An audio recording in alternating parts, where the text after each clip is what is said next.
Good morning, students. Myself, Major Komal Katyal, Department of Zoology, GK Govani Government College, Pidman.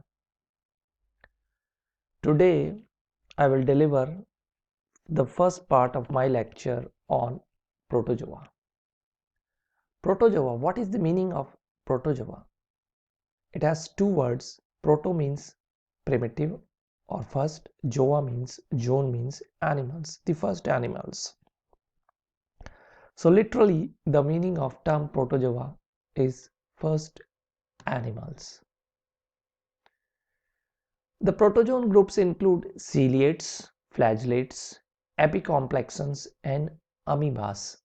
हम एक तरह से कह सकते हैं कि जो संघ प्रोटोजोआ है उसमें सीलिएट्स आते हैं जिनमें गमनांग के रूप में पक्षमाभ या सीलिया होते हैं। फ्लैजलेट्स आते हैं जिनमें गमनांग के रूप में कशाभ होते हैं जैसे यूग्लिना, ट्रिपैनोसोमा। उसके बाद एपिकॉम्प्लेक्सन्स जिनके अंदर गमनांग नहीं होते बल्कि स्पोर्स बनते हैं और ये अधिकतर क्या होते हैं, अंतः परिजीवी जंतु होते हैं। और तीसरे इनमें आते हैं जिनके कोई निश्चित आकार नहीं होता, अलग अलग तरह के अमीबा, एंट अमीबा वो आते हैं। So these are the four different groups we can broadly say in protozoans. Now the general characters. So they are unicellular or we can say acellular eukaryotic microscopic animalcule. तो वास्तव में ये क्या है, सूक्ष्मदर्शी जंतुक है, जंतु भी नहीं है बल्कि जंतुक है। And hence I have used the word animalcule. They have a protoplasmic grade of body organization. इनका जो शरीर का संगठन है वो जीवद्रव्य स्तर का होता है। The body with specialized organelle for specific function. जो शरीर है उसमें अंगक पाए जाते हैं और एक विशेष कार्य के लिए विशेष अंगक होता है। Locomotion by flagella, cilia और pseudopodia absent in some. जैसा मैंने पहली ही स्लाइड में बताया था, गमनांग के रूप में इसमें कशाभ, पक्षमाभ या कूटपाद जैसा अमीबा में होते हैं और कुछ जिनके अंदर बीजाणु या स्पोर्स बनते हैं उनमें कूटपाद, पक्षमाभ या कशाभ का पूर्णतया अभाव होता है। न्यूट्रिशन इज होलोफिटिक और saprozoic or parasitic. Holophytic as in the case of amoeba, saprozoic there are certain detritus feeder, and parasitic as in the case of ant amoeba, plasmodium. There are so many examples of endoparasites. Digestion is intracellular, takes place inside the food vacuoles. जो पाचन है वो अंतराकोशिकीय होता है और खाद्य धान्यों के अंदर संपन्न होता है। Respiration and excretion through general body surface, जो श्वसन और उत्सर्जन है वो शरीर की सामान्य सतह से होता है। The contractile vacuoles are responsible for osmoregulation as per the requirement.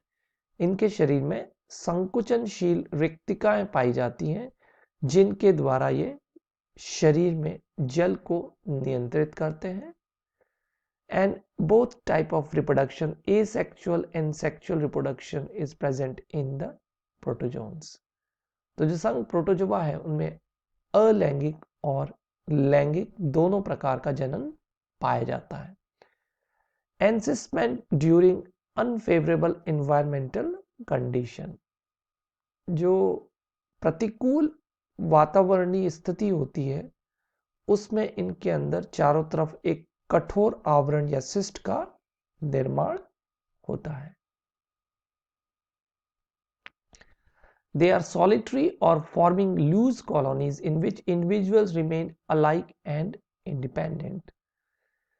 ये सामान्यतः एकल होते हैं या बिखरी हुई निवेश होते हैं जिनमें स्वतंत्र जंतु पाए जाते हैं जो संरचनात्मक और कार्यात्मक रूप से एक दूसरे के समान होते हैं The body is naked or bounded by a pellicle and is often provided with simple to elaborate shells और exoskeleton. जो शरीर है उसके चारों तरफ या तो तनुत्व मतलब पेलिकल होती है या नेकेड रहते हैं, और ज़्यादातर कुछ प्रोटोजोन में क्या होता है, शेल पाए जाते हैं, बाह्य कंकाल भी उपस्थित होते हैं, कुछ रेडियोलेरियंस के अंदर हैं जैसे. There is subcellular physiological division of labor where the single cell performs all the essential and vital activities which characterize the animal body. जो संघ प्रोटोजोआ के जंतु हैं उनमें उपकोशीय स्तर का कार्यकीय श्रम विभाजन हमें दिखाई देता है, जहां पर एक कोशिका ही सभी आवश्यक जो कार्य है कोशिका के लिए या शरीर के लिए वो करती है. तो एक उपकोशिकीय स्तर का इनमें क्या होता है, कार्यकीय श्रम विभाजन पाया जाता है. Asexual reproduction takes place by binary or multiple fission. Generally, binary fission occurs in Paramecium, Euglena, and multiple fission generally occurs in the entoparasites. And there are some examples of budding. कुछ के अंदर क्या होता है, मकुलन भी पाया जाता है. The sexual reproduction by conjugation of adults, that is both the adult conjugate as conjugates and then separate as X conjugates, so hologamy is there, and then by fusion of gametes the syngamy is also present. संलयन भी इनमें पाया जाता है. The free living protozoa mostly aquatic, inhabiting fresh water, sea water and damp places, while the parasitic protozoans live over or inside the bodies of plants or animals. अधिकतर जो स्वतंत्र जीवी प्रोटोजोआ के जंतु हैं वो जलीय होते हैं और स्वच्छ जल या समुद्री जलवासी होते हैं या नम वातावरण में पाए जाते हैं.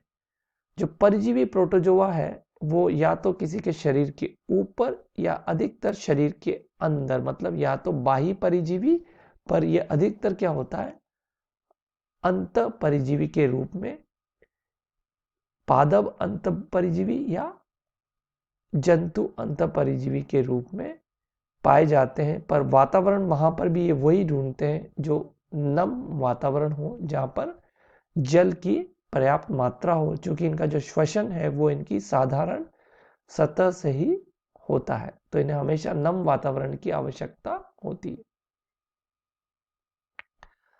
As far as the protozoan taxonomy is concerned, if we go by morphological taxonomy, we have classified it into various subphylum. Some say they are the phylum, like phylum Sarcomastigophora, which includes subphylum Mastigophora.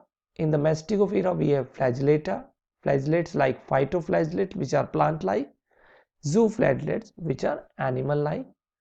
Then the subphylum Sarcodina, which include amoebas, foraminiferans and radiolarians. Then Coelophora, which includes ciliates, and Epicomplexa, which include the parasitic protozoans and spore forming protozoa. कहने का मतलब ये है कि जब हम इसके आकार की वर्गीकरण की बात करते हैं तो जो संघ प्रोटोजोआ है कुछ इसको क्या करते हैं,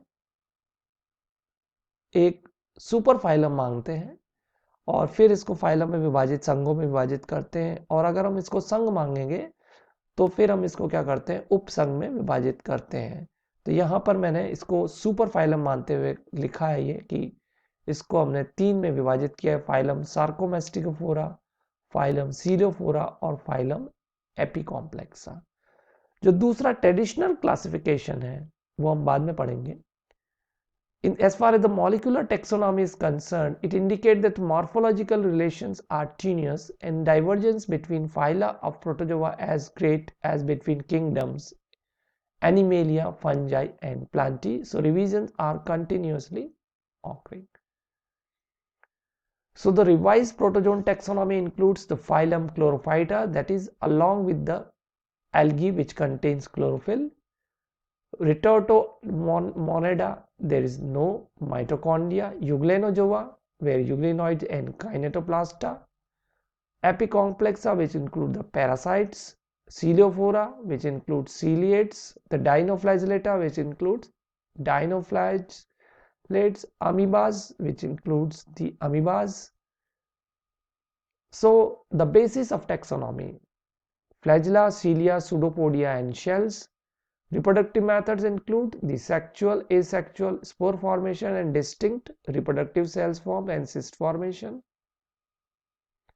The characteristic organelle include apical complex, kinetoplasm, presence and absence of mitochondria, and presence and absence of chloroplast. Trophies means hetero or autotrophic.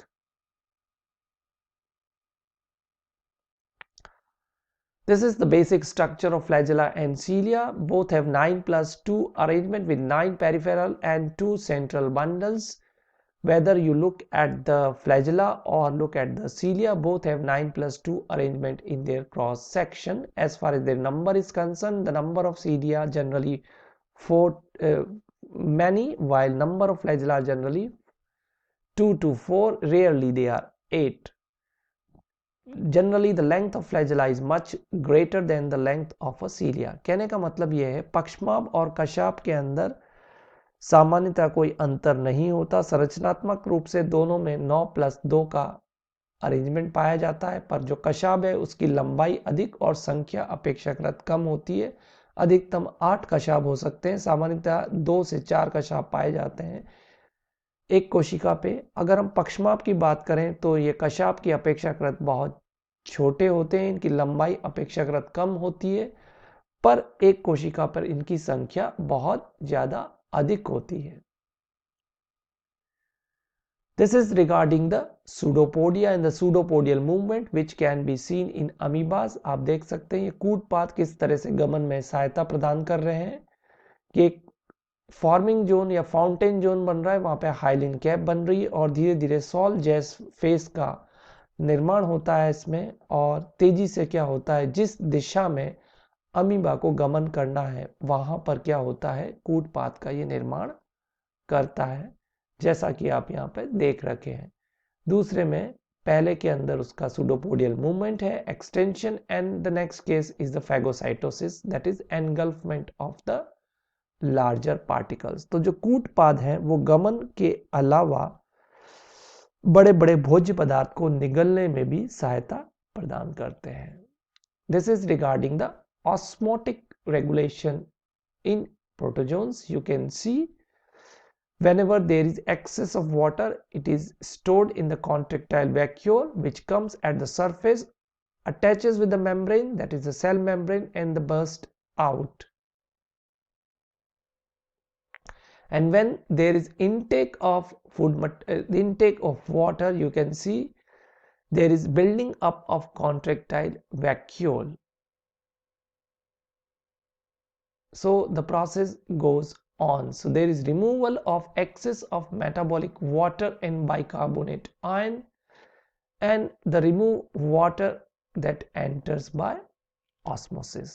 तो एक तरह से जो संकुचनशील धानियां हैं वो जल नियमन का कार्य करती हैं प्रोटोजोआ संघ के जंतुओं में। These are the feeding habit of various type of protozoans.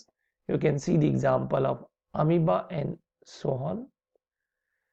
These are the method of binary fission, the asexual reproduction। आप देख सकते हैं जो बाइनरी फिशन है वो लॉन्गिट्यूडनल फिशन है जो आपको यूग्लिना और ट्रिपैनोसोमा में दिखाई दे रहा है, और यूग्लाइफा के अंदर आपको सिंपल बाइनरी ट्रांसवर्स फिशन दिखाई दे रहा है।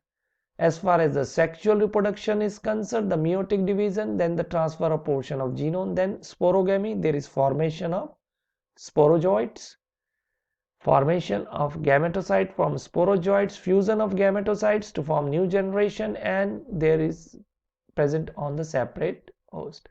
And in the last there is cyst formation in unfavorable condition. With this I finish my lecture. Thank you.